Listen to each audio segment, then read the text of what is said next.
नमस्कार, मैं हूं आपके साथ राखी लांबा और आप देख रहे हैं HNN न्यूज। प्रधानमंत्री नरेंद्र मोदी मन की बात का 128वां एपिसोड। वोकल फॉर लोकल का मंत्र जरूरी, ये प्रधानमंत्री नरेंद्र मोदी ने कहा। इसके साथ ही उन्होंने कहा कि वोकल फॉर लोकल का मंत्र याद रखें। महिला क्रिकेट टीम ने विश्व कप में जीत दर्ज की, ये प्रधानमंत्री ने कहा। खरीदे वही जो देश में बना हो। उत्तराखंड का विंटर टूरिज्म आकर्षित कर रहा है। तो प्रधानमंत्री नरेंद्र मोदी ने क्या बड़ी बातें कही मन की बात के दौरान, संबोधन के दौरान, वो आपको बता रहे हैं। एक बार फिर से वोकल फॉर लोकल का मंत्र दिया, वहीं महिला क्रिकेट टीम को एक बार फिर से बधाई दी और याद किया, बताया कि विश्व विजेता बेटियां बनी। महिला क्रिकेट टीम ने विश्व कप में जीत दर्ज की, ये प्रधानमंत्री नरेंद्र मोदी ने कहा। और वहीं दिल्ली की मुख्यमंत्री रेखा गुप्ता, राजस्थान के सीएम भजनलाल शर्मा और छत्तीसगढ़ के सीएम विष्णुदेव साय समेत कई राज्यों के मुख्यमंत्रियों ने पीएम नरेंद्र मोदी के मन की बात के कार्यक्रम को सुना। तस्वीरें जरा नजर डालिए आप। सीएम रेखा गुप्ता, दिल्ली की मुख्यमंत्री, प्रधानमंत्री नरेंद्र मोदी की मन की बात को सुनते हुए। दूसरी तस्वीर में राजस्थान के मुख्यमंत्री भजनलाल शर्मा हैं, जो मन की बात कार्यक्रम को सुन रहे हैं। और तीसरी तस्वीर में छत्तीसगढ़ के मुख्यमंत्री विष्णुदेव साय। तो तीन राज्यों के मुख्यमंत्री, दिल्ली, राजस्थान और छत्तीसगढ़, तमाम बीजेपी शासित प्रदेशों के जो मुख्यमंत्री हैं, उन्होंने प्रधानमंत्री नरेंद्र मोदी के मन की बात कार्यक्रम के 128वें संस्करण को सुना, जिसमें उन्होंने वोकल फॉर लोकल पर जोर दिया।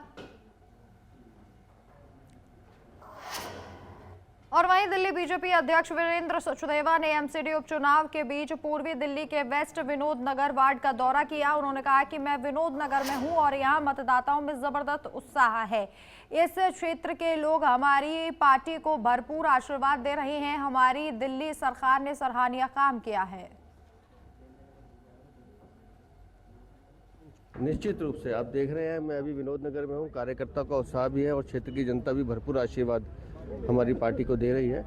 तो मुझे लगता है कि हमारी दिल्ली की सरकार अच्छा काम कर रही है। केंद्र सरकार माननीय मोदी जी के नेतृत्व में हम लगातार कई स्कीम्स हैं जो देश भर में और दिल्ली में खास तौर से कर रहे हैं। और निगम में जब से भारतीय जनता पार्टी के हमारे मेयर बने, लगातार हम उन चीज़ों को सुधारने की कोशिश कर रहे हैं जो गंदगी आम आदमी पार्टी ने निगम में की थी।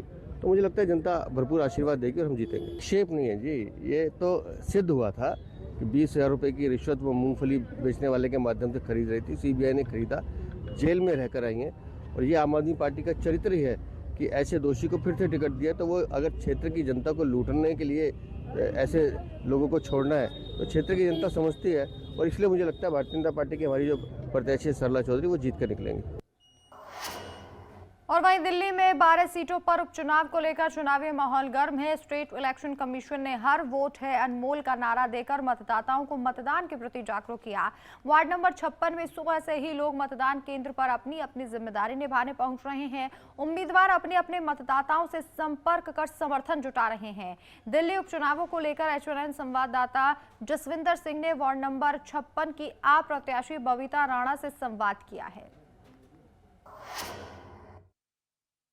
हमारे साथ वार्ड 56 से इस समय बबीता राणा जी हमारे साथ हैं। उनसे बात करते हैं कि कैसी तैयारियां चल रही हैं। बहुत अच्छे से सुचारू ढंग से चुनाव हो रहा है और काफी लोगों में उत्साह है। सब आ रहे हैं वोटिंग करने के लिए। बदलाव चाह रहे हैं इस बार सब लोग। मैं सबसे मिली हूँ पर्सनली जाके भी, वहाँ पे सबने ये कहा है कि इस बार हमें बदलाव चाहिए। गलती हो गई, बीजेपी को वोट दे दिया, अब सबको आम आदमी पार्टी ही चाहिए। नहीं, आपको लगता नहीं है कि सीएम रेखा गुप्ता की सीट है और सीएम पूरा दम लगाएंगे अपनी इस सीट को किसी और के हाथ में ना जाने? दम तो लगाएंगे जी, पर लोग समझदार हैं। उन्होंने देखा उनका कार्यकाल, पिछले 3 साल यहाँ पे वो पार्षद रही, अब विधायक भी बन गई है। 9 महीने से विधायक बनी हुई है, कोई काम नहीं हुआ है। आप पूरे शालीमार बाग का हाल देख लीजिए, सब जगह सड़कें टूटी हुई हैं, नालियाँ गंदी हैं, रोड सब जगह बुरा हाल है, कहीं पे भी काम नहीं हुआ है। आपको क्या लगता है कि आप अगर जीत जाती हैं तो वार्ड 56 के अंदर कितना ऐसा कार्य कराएंगी जो सीएम रेखा गुप्ता आपको करने दें? मैं सारे काम कराऊंगी जो एक पार्षद के काम होते हैं। सीएम साहिबा ठीक है, वो सीएम है, लेकिन ड्यूटी उनकी भी बनती है, रिस्पॉन्सिबिलिटी उनकी भी है अपने वार्ड को, अपने विधानसभा को साफ रखना। और मुझे पूरी उम्मीद है वो भी सहयोग करेंगे इस चीज में। ठीक है, हम आपको अपने चैनल से बधाई देते हैं कि सीट ये थे हमारे साथ बबीता राणा जी, जिन्होंने हमें बताया कि ये जो रेखा गुप्ता की सीट है, जो इस समय पर आम आदमी पार्टी जीतती हुई नजर आएगी, क्योंकि उनका कहना है कि बीजेपी ने 3 साल में कोई भी कार्य नहीं किया, इसके चलते इसलिए लोगों का रुझान आम आदमी पार्टी की तरफ है। अब देखने वाली बात यह है कि ये सीट किसकी ओर जाती है। और वहीं दिल्ली BMW हादसे में एक की मौत हो गई है। BMW ने 3 लोगों को टक्कर मारी थी। पुलिस ने कार ड्राइवर को गिरफ्तार कर लिया है। तो दिल्ली BMW हादसे में एक की मौत हो चुकी है, 3 लोग घायल हुए थे। कल रात करीब 11:30 बजे ये हादसा हुआ था। हिमाचल रजिस्ट्रेशन की कार बताई जा रही है। पुलिस ने कार ड्राइवर को गिरफ्तार कर लिया है। दिल्ली BMW हादसे में एक की मौत हो गई है, 3 लोगों को टक्कर मारी थी, जिसमें से एक की मौत हो गई है, 2 का लगातार इलाज जारी है। कल रात 11:30 बजे ये हादसा हुआ, जहां एक अनियंत्रित BMW गाड़ी ने 3 लोगों को टक्कर मार दी। अब अपडेट मिल रहा है कि एक की मौत हो चुकी है। हिमाचल रजिस्ट्रेशन की ये गाड़ी बताई जा रही है और अब लगातार जांच जारी है। तो पुलिस ने कार ड्राइवर को गिरफ्तार भी कर लिया है, उससे पूछताछ की जाएगी। आगे की कार्रवाई में पुलिस लगातार जुटी हुई है। दिल्ली में BMW हादसे में एक की मौत हो चुकी है, 3 लोग घायल बताए जा रहे हैं। दिल्ली से बड़ी जानकारी, बड़ा अपडेट, 3 लोग हादसे का शिकार हुए, जिसमें से एक की मौत हो गई है। दिल्ली में BMW ने 3 लोगों को घायल कर दिया था और अब एक की मौत हो चुकी है।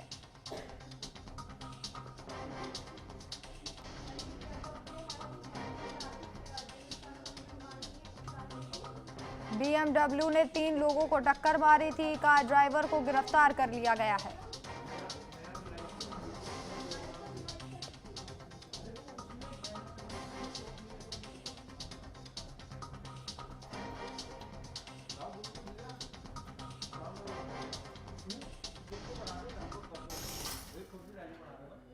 और वहीं दिल्ली के MS पार्क इलाके में एक शादी समारोह से एक दर्दनाक घटना सामने आई, जहां अचानक फायरिंग के दौरान एक किशोर को ये गोली लग गई। गोली लगने से घायल किशोर को तुरंत अस्पताल ले जाया गया, जहां डॉक्टरों ने उसे मृत घोषित कर दिया है। सूचना मिलते ही पुलिस मौके पर पहुंची। पुलिस ने इस घटना में शामिल एक आरोपी की पहचान कर उसे गिरफ्तार किया है। फिलहाल आरोपी से पूछताछ जारी है और इस मामले में आगे की कानूनी कार्रवाई की जा रही है। तो पुलिस ने एक आरोपी को गिरफ्तार कर लिया है। शादी समारोह के दौरान फायरिंग की गई, जिसमें गोली जाकर इस किशोर को लग गई। शादी समारोह में ये फायरिंग हुई, जिसके दौरान एक की मौत हो गई है। एक युवक को गोली लगी और गोली लगने से इसकी मौत हो गई। पुलिस ने आरोपी को गिरफ्तार कर लिया है। तो शादी समारोह में हर्ष फायरिंग का ये मामला सामने आया है। यहाँ लड़का खाना खाने आया था, छोटा बच्चा है, एक झुग्गी झोंपड़ियों में रहने वाला बच्चा है। वो सिर्फ खाने के लालच से खाना खाने आया था वो यहाँ पे। और ऐसा नहीं होना चाहिए, जो कि खाना खाने कोई बच्चा आ जाए या कोई इंसान ही आ जाए, समझदार इंसान भी, तो उसको गोली मार दी जाए। ऐसा नहीं होना चाहिए ना। थप्पड़ मार दो, घूंसा मार दो, लात मार दो, बाहर भगा दो, वो अच्छा लगता है। अभी हम लोगों को एक पैदल कॉल मिली है, जिसमें एक छोटा लड़का है जिसकी उम्र अभी लगभग 17 साल बताई जा रही है, उसको गोली मारी है, इतनी खबर है, और उसकी अभी मृत्यु हो गई है। अभी पूरी तरीके से जानकारी नहीं है। एक शादी यहाँ न्यू मॉडर्न शादरा में थी, उस शादी में कुछ लोग आए हुए थे, उनका कुछ झगड़ा हुआ इस लड़के के साथ, और इस बाबत इस लड़के को गोली मारी है, जो अभी हम लोगों को पता चला है। आगे की जांच हम कर रहे हैं। कितनी उम्र होगी बच्चे की? 17 साल। सर, जिस पर गोली मारने का आरोप है, CISF का कोई जवान बताया जा रहा है? अभी हम इस बारे की पुष्टि नहीं कर सकते, हम अभी जांच कर रहे हैं। धन्यवाद, थैंक यू।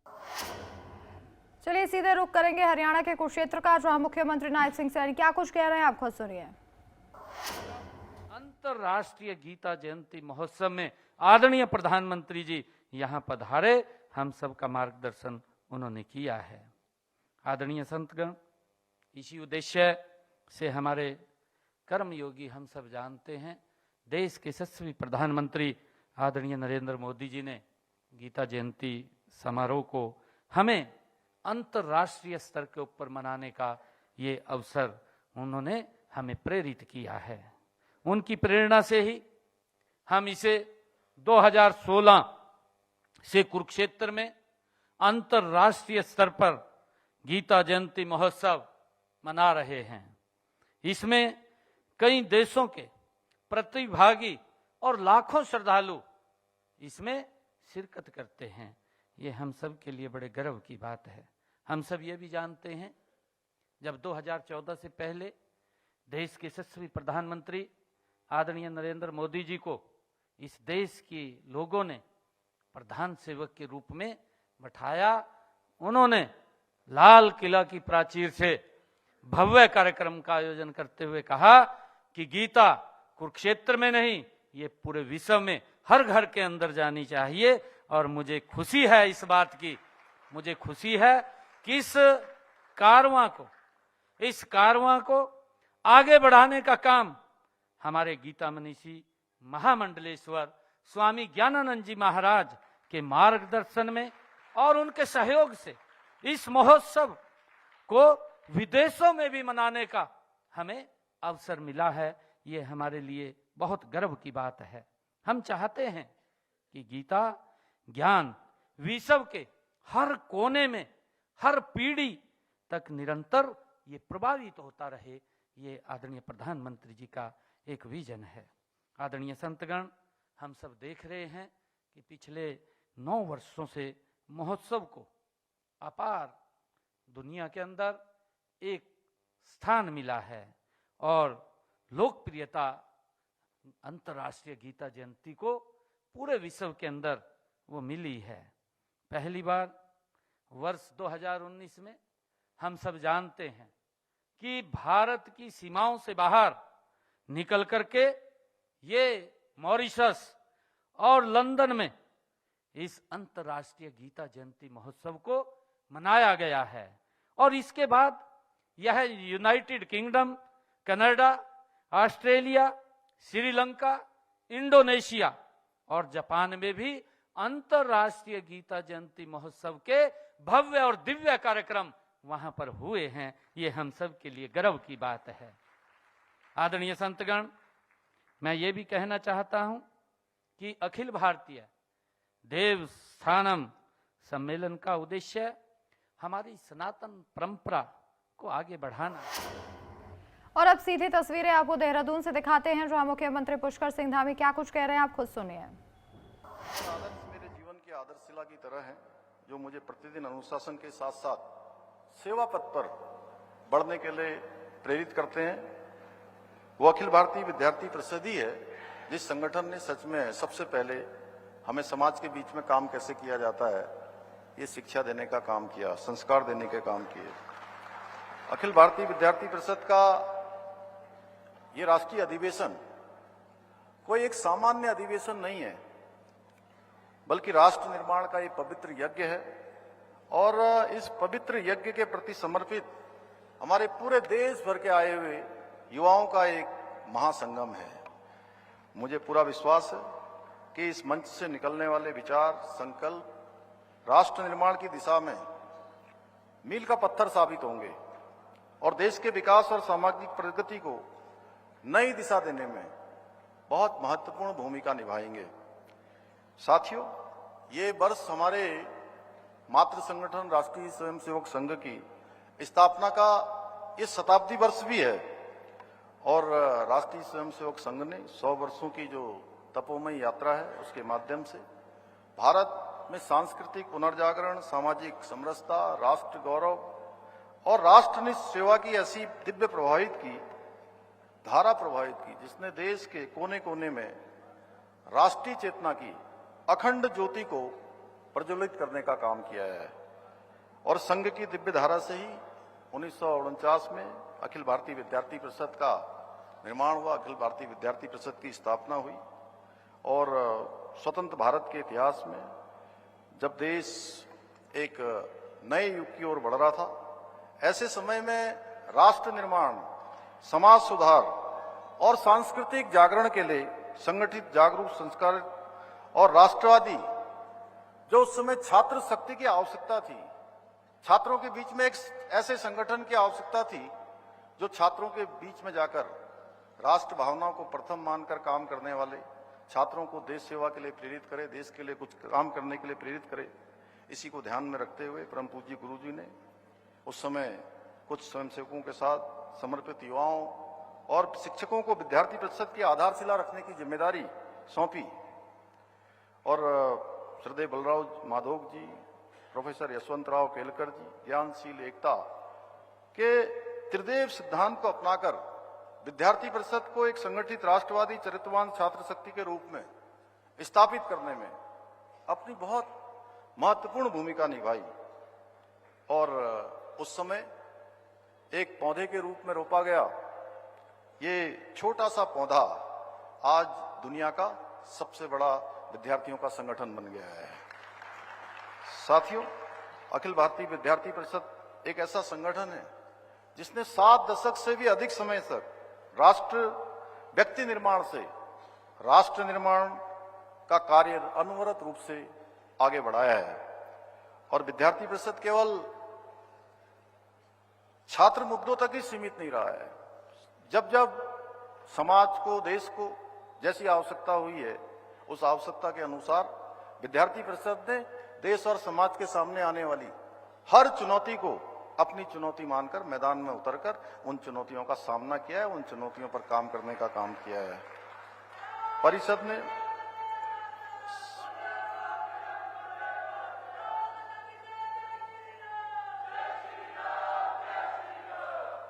ने छात्र शक्ति को जागृत, संगठित और संस्कारित करने का कार्य किया है ताकि वो चरित्रवान, कर्तव्यनिष्ठ और राष्ट्रभक्त नागरिक बनकर देश की उन्नति में अपना योगदान दें।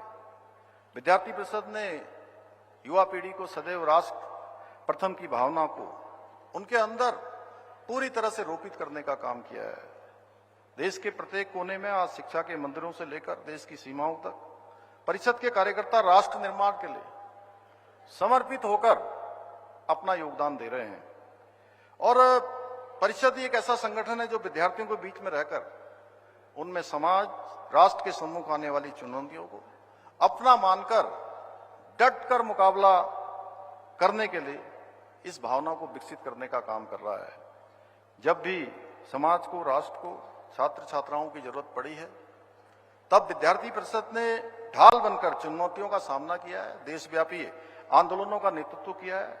और इसी वर्ष हम लोगों ने आपातकाल के 50 साल पूरे होने के संबंध में पूरे देश भर के अंदर अनेक कार्यक्रमों का आयोजन किया।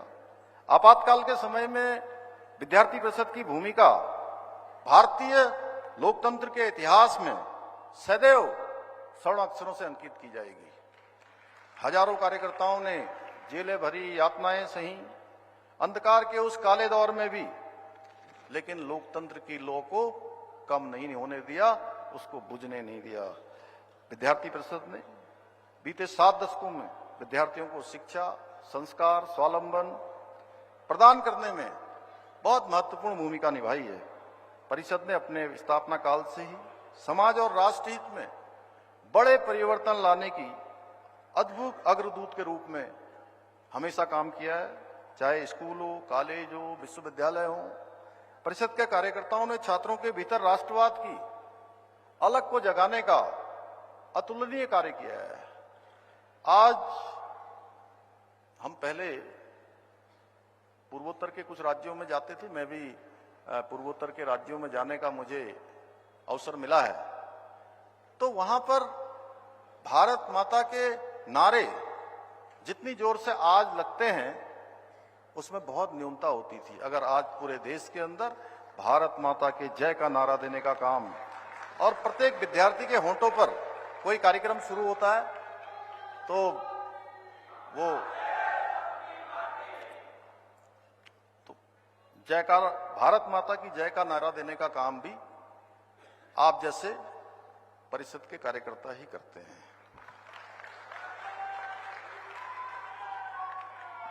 और विश्व में कोई ऐसा संगठन नहीं है, विश्व में कोई ऐसा संगठन नहीं है जिसके पास युवाओं की इतनी बड़ी टीम हो जितनी परिषद के पास है। इसलिए साथियों, साथियों, अब हमें अपनी इस शक्ति को भारत के निर्माण में लगाना है, विकसित भारत के संकल्प को सिद्धि तक पहुंचाने में लगाना है। साथियों, आज भारत की युवा शक्ति हमारे राष्ट्र की सबसे बड़ी शक्ति कोई है तो हमारी युवा शक्ति है, जो हमारी सबसे बड़ी पूंजी है, जो अपने प्रतिभा से, अपने संकल्प के बल पर सशक्त, समृद्ध और आत्मनिर्भर भारत के स्वप्न को साकार करने की क्षमता रखती है।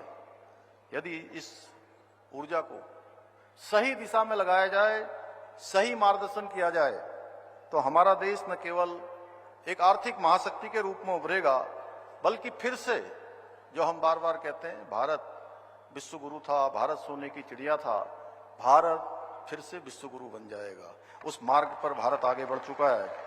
और स्वामी विवेकानंद जी ने कहा था कि युवा शक्ति ऊर्जा के असीम सागर के समान है।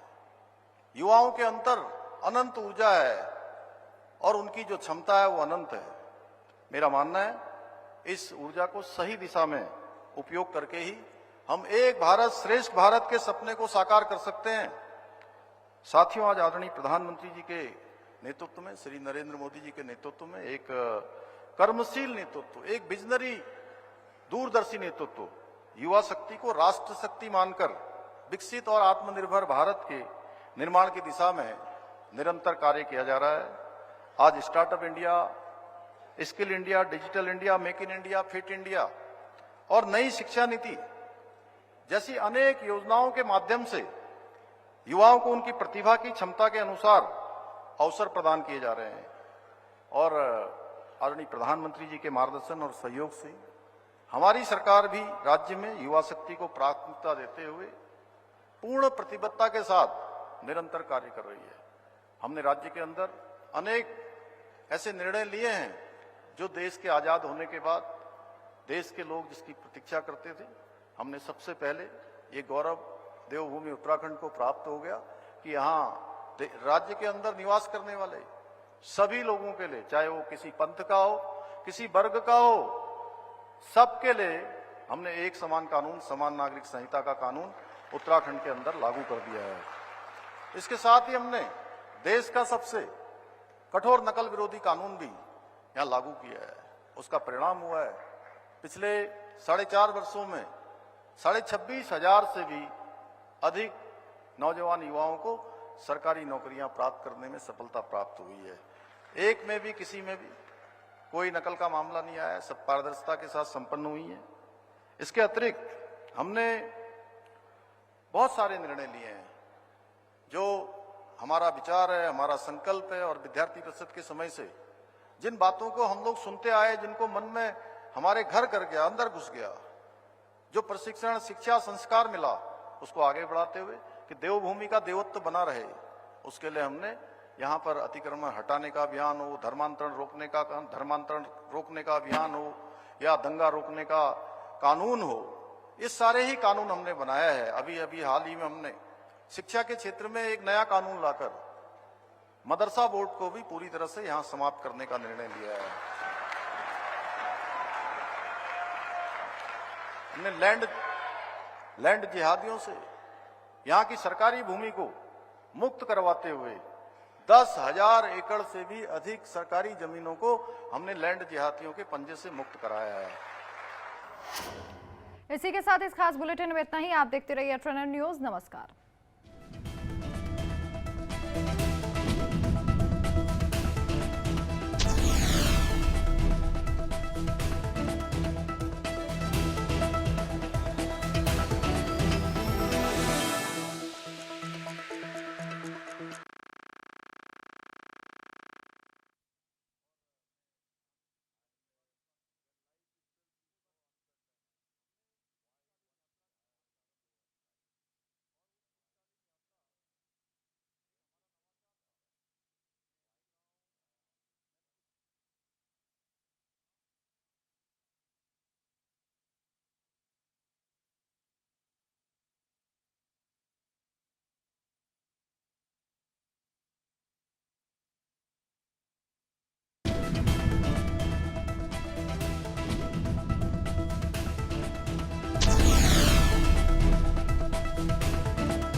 Programme is sponsored by Multani कुका कफ सिरप, सर्दी और खांसी से दे तुरंत आराम।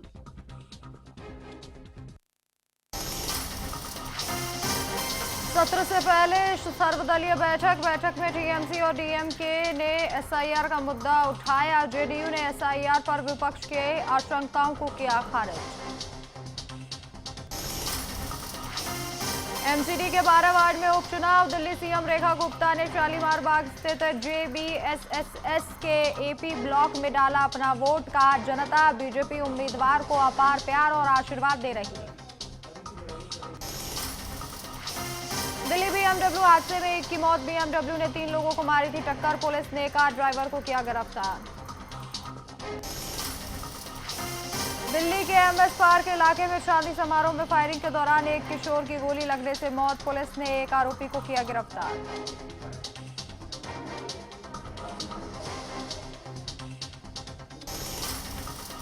नमस्कार, मैं हूं आपके साथ राखी लांबा और आप देख रहे हैं एचएनआई न्यूज। हरियाणा दौरे पर सीएम योगी आदित्यनाथ हैं। 8 मान भंडारा मूर्ति प्राण प्रतिष्ठा समारोह है। थोड़ी देर में समारोह में शामिल होंगे मुख्यमंत्री योगी आदित्यनाथ। बाबा पालनाथ जी धूना झज्जर में ये कार्यक्रम है, उसमें शिरकत करने के लिए पहुंचेंगे मुख्यमंत्री योगी आदित्यनाथ। थोड़ी देर में समारोह में शामिल होंगे मुख्यमंत्री। बाबा पालनाथ जी का धूना झज्जर में कार्यक्रम है।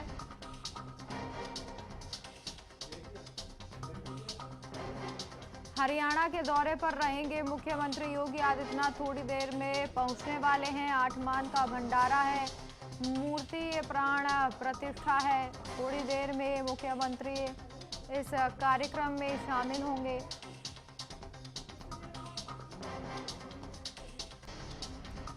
हरियाणा के दौरे पर यूपी के सीएम।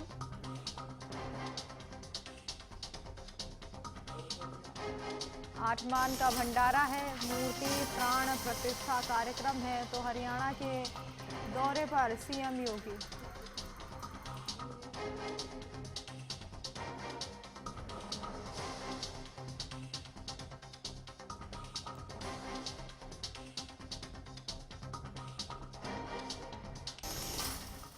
तो अब तस्वीरें आपको हरियाणा के झज्जर से दिखाते हैं, जहां मुख्यमंत्री पहुंच चुके हैं योगी आदित्यनाथ। आज उनके हरियाणा का ये अहम दौरा है, जहां पर कई कार्यक्रम उनके होंगे। निजी कार्यक्रम बताया जा रहा है। बाबा बालकनाथ के निमंत्रण पर झज्जर योगी आदित्यनाथ पहुंच चुके हैं। तस्वीरें आपको विस्तार से दिखाएंगे और यहाँ पर उनका भव्य स्वागत किया गया। 8 मान का भंडारा है, साधु संत भी वहाँ पर मौजूद हैं। मुख्यमंत्री उसके बाद योगी आदित्यनाथ जी स्वागत करेंगे। पहले बालकनाथ जी हमारे मस्तनाथ जी महाराज जो हमारे लोकप्रिय नेता भी हैं। तो बाबा बालकनाथ भी इस कार्यक्रम में मौजूद हैं। मुख्यमंत्री योगी आदित्यनाथ इस कार्यक्रम में मौजूद हैं। लोग उत्साहित हैं। इस इलाके के अंदर इन्होंने तमाम साधु संतों की इनका कर्म है, इनकी सेवा कर रहे हैं। भाई उधर से जाओ, जोरदार तालियां भाई। बालकनाथ जी मुख्यमंत्री जी का, हमारे योगी आदित्यनाथ जी का स्वागत कर रहे हैं। जोरदार तालियां, अरे तालियां बजाओ, यहां तक आवाज आनी चाहिए। तमाम साधु संतों के लिए तालियां बजाओ एक बार। सूरजनाथ जी बहुत बड़े तपस्वी हैं, उनके साथ हैं। उसके बाद महंत कृष्णनाथ जी स्वागत करेंगे, मेमेंटो देके और मूर्ति देके। महंत कृष्णनाथ जी के लिए जोरदार तालियां भाई। ये जो महाकुंभ बालकनाथ जी ने और कृष्णनाथ जी ने ये कुंभ बनाया है, जोरदार तालियां, स्वागत कर रहे हैं। बोलिए महंत कृष्णनाथ जी की। महंत जी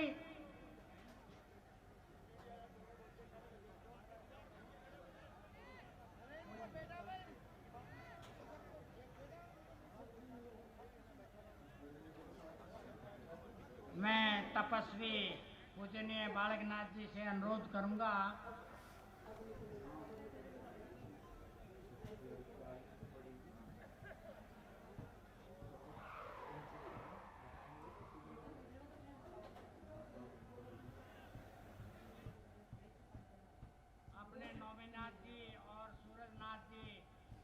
का और कृष्णनाथ जी का स्वागत करें। तो मुख्यमंत्री योगी आदित्यनाथ जो है वो हरियाणा के झज्जर पहुंच चुके हैं। बाबा बालकनाथ ने उनका सम्मान किया है, भव्य स्वागत है उनका किया गया है।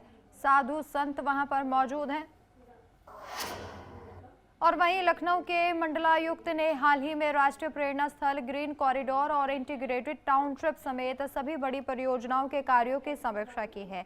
इसके बाद उन्होंने शहर में अवैध निर्माण और प्लॉटिंग के खिलाफ चल रही कार्रवाई का ब्यौरा दिया है। मंडलायुक्त ने जोनल अधिकारियों को निर्देश दिए हैं कि अवैध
चलिए खबरों में आगे बढ़ते हैं। अभी आपको एक खबर बताई जिसमें जोनल अधिकारी फोटो ले रहे थे और अब आपको बड़ी जानकारी बताते हैं। लखनऊ में बनेगा एकीकृत मंडलीय कार्यालय, 63 विभागों सहित तैयार होगा एकीकृत मंडलीय कार्यालय। 440 करोड़ रुपए की लागत से निर्माण होगा।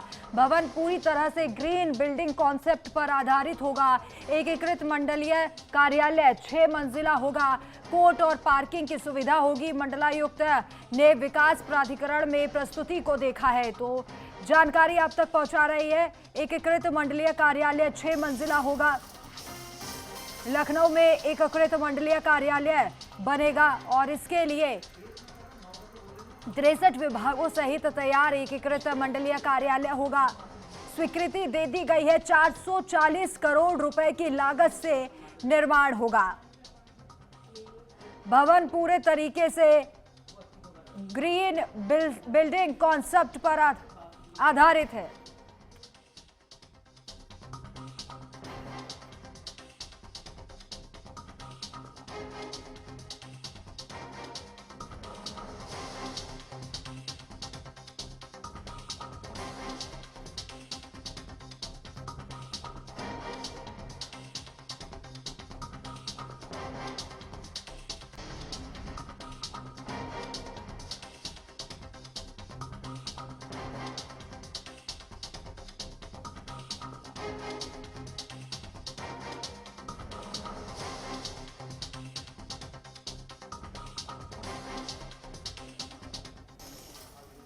और वहीं ग्रेटर नोएडा में जिला अधिकारी मेधा रूपम ने सभी नोएडा जनपद वासियों से अपील की है कि विशेष प्रांगण पुनरीक्षण यानी एसआईआर कार्यक्रम के तहत अपना गणना प्रपत्र जरूर जमा करें। यदि फॉर्म में कोई दिक्कत हो या फॉर्म में सहायता चाहिए तो हेल्पलाइन नंबर पर संपर्क कर सकते हैं। जिला अधिकारी ने राजनीतिक दलों और बूथ एजेंटों से सहयोग की अपील की है। अभियान के अंतिम चरण तक सक्रिय भागीदारी सुनिश्चित करने के लिए कहा है।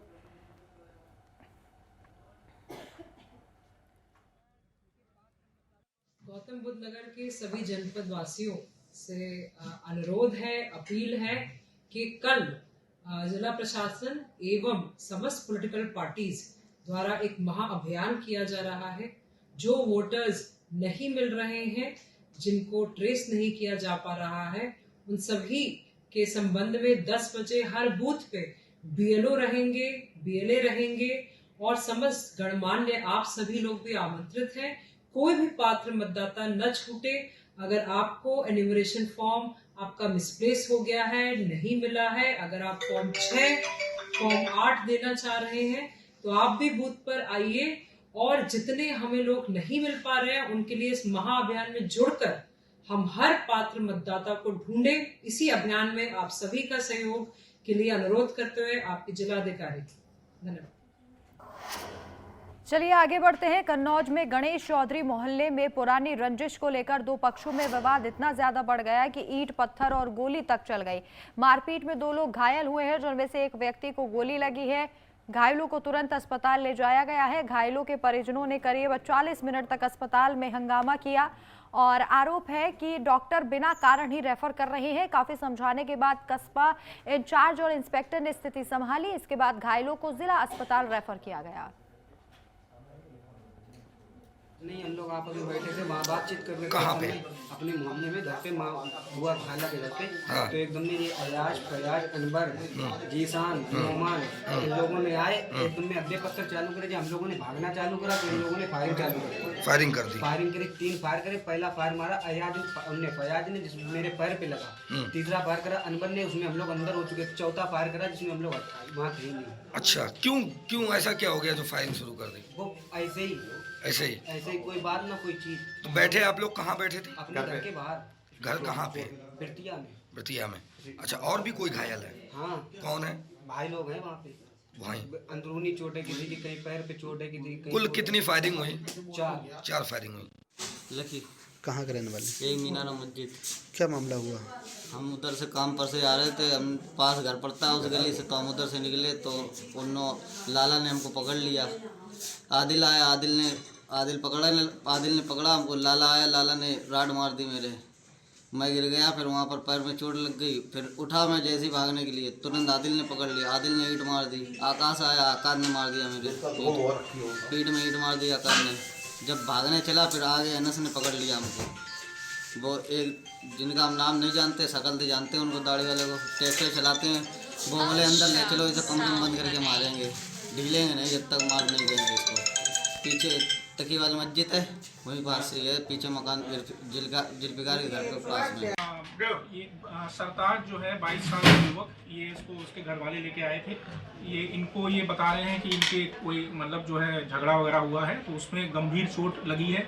इनके घर वाले तो बता रहे हैं कि वो मतलब जो है कोई शायद गन शॉट वगैरह भी हुआ है, लेकिन इनकी जो चोट है वो जो है 2.5 सेंटीमीटर इंटू 1.5 सेंटीमीटर की साइज की है और बिल्कुल बीच में है। मतलब हड्डी जो होती है हमारी नीचे जो है टिबिया बोन जो होती है, उसमें लोअर की तरफ जो है बीच में चोट है।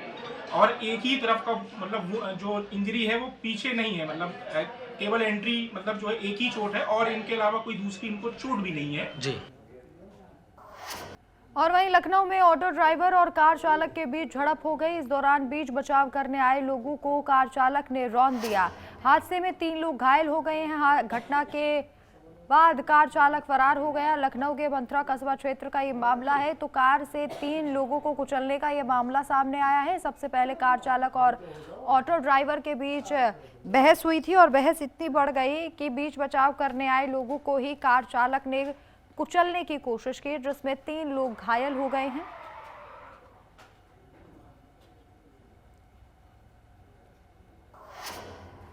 चलिए यहाँ रुकेंगे एक छोटे से ब्रेक के लिए, जल्द वापस लौटेंगे।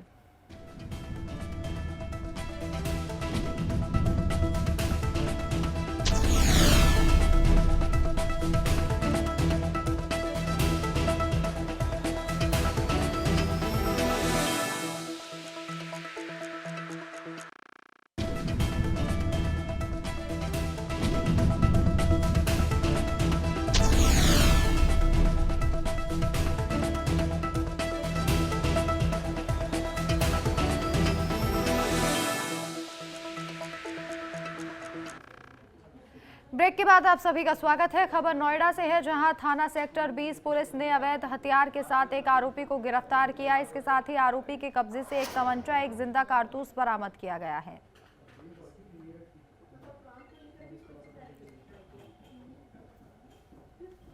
अवैध हथियार के साथ एक आरोपी को गिरफ्तार किया गया है। नोएडा से खबर है, कब्जे से एक तमंचा और एक जिंदा कारतूस बरामद किया है। नोएडा पुलिस की ये बड़ी कार्रवाई सामने आई है।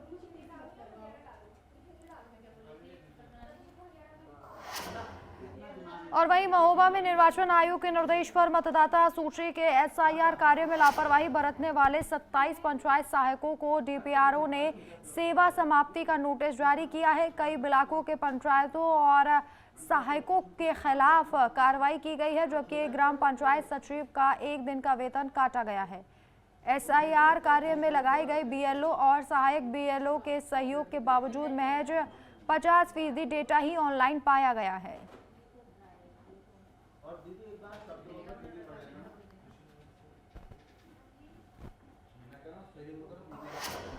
चलिए सीधी तस्वीरें हरियाणा के झज्जर से, जहां मुख्यमंत्री योगी आदित्यनाथ क्या कुछ कह रहे हैं, आप खुद सुनिए।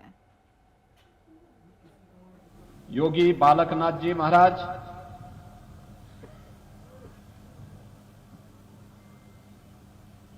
शेखावटी राजस्थान से सिद्ध योगी बाबा अमृतनाथ जी महाराज के आश्रम से यहां पर पधारे योगी महासभा के हमारे उपाध्यक्ष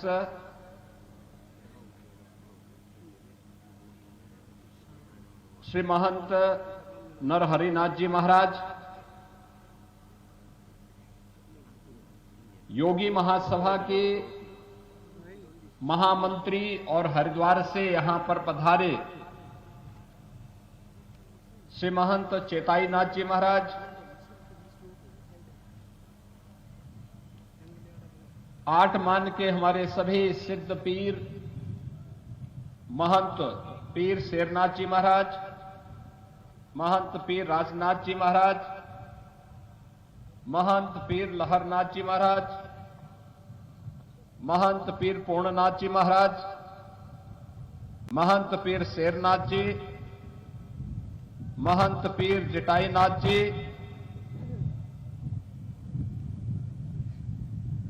नाथ पंथ की जुड़ी हुई प्रतिष्ठित 12 के श्री महंत कृष्णनाथ जी महाराज, श्री महंत 18 के समुद्रनाथ जी महाराज,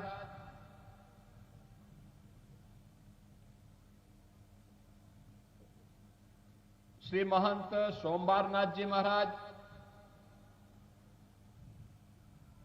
इस भंडारा कार्यक्रम में और मूर्ति प्राण प्रतिष्ठा कार्यक्रम में उपस्थित नाथ पंथ और खड़ दर्शन संप्रदाय से जुड़े हुए सभी पूज्य संतजन, योगेश्वर, भक्तजन और समारोह की शोभा बढ़ा रहे हमारे लोकप्रिय विधायक सुमेध जी पातुवास, श्री सुनील जी सागवान, अन्य जनप्रतिनिधिगण और उपस्थित सभी भक्तजन, आज ये मेरा सौभाग्य है कि मुझे हरिभूमि की इस पावन धरा पर नाथ पंथ से जुड़े हुए पूज्य योगेश्वरों, संतों और शिव परिवार के इस मूर्ति प्राण प्रतिष्ठा कार्यक्रम और 8 मान भंडारा के इस भव्य समारोह में आप सभी के दर्शन और आपसे संवाद करने का सौभाग्य प्राप्त हो रहा है। मैं इस अवसर पर इन सभी पूज्य योगेश्वरों को नमन करते हुए आप सभी का हृदय से मैं अभिनंदन करता हूं, स्वागत करता हूं। बहनों और भाइयों, भारत के सनातन धर्म की परंपरा दुनिया की सबसे प्राचीन परंपरा है। एक ऐसी परंपरा जिसने मानव को मानव बनाने में और इस चराचर जगत के कल्याण का मार्ग अपनी साधना से, अपनी सिद्धि के माध्यम से प्रशस्त किया था। अलग अलग उपासना विधियां पंथ और संप्रदाय के रूप में सनातन धर्म के अलग अलग दर्शन और उससे उपजी भी ज्ञान की नई पद्धतियों का आधार रहा है। ये उसमें विभाजन के कारक नहीं थे। एक विशिष्ट दर्शन, उसकी ज्ञान की विशिष्ट पद्धति को आगे बढ़ाने वाली, समाज का मार्गदर्शन करने वाली, जिस प्रकृति का व्यक्ति है उसके अनुरूप साधना पद्धतियों का विकास और उसके अनुरूप दर्शन देने की ये पद्धतियां रही हैं। और सनातन धर्म की इसी गौरवशाली परंपरा में नाथ संप्रदाय का अपना योगदान है। इस परंपरा की शुरुआत ही आदिनाथ भगवान शिव से हुई है। और आज आपने इस गांव में भी भगवान शिव के मंदिर और उनकी मूर्ति प्राण प्रतिष्ठा के कार्यक्रम में शिव परिवार की भी प्राण प्रतिष्ठा का कार्यक्रम इन पूज्य संतों और योगेश्वरों, सिद्ध योगेश्वरों की मूर्ति प्राण प्रतिष्ठा। चलिए फिलहाल बुलेटिन में इतना ही, लेकिन आप देखते रहिए HNN न्यूज। नमस्कार।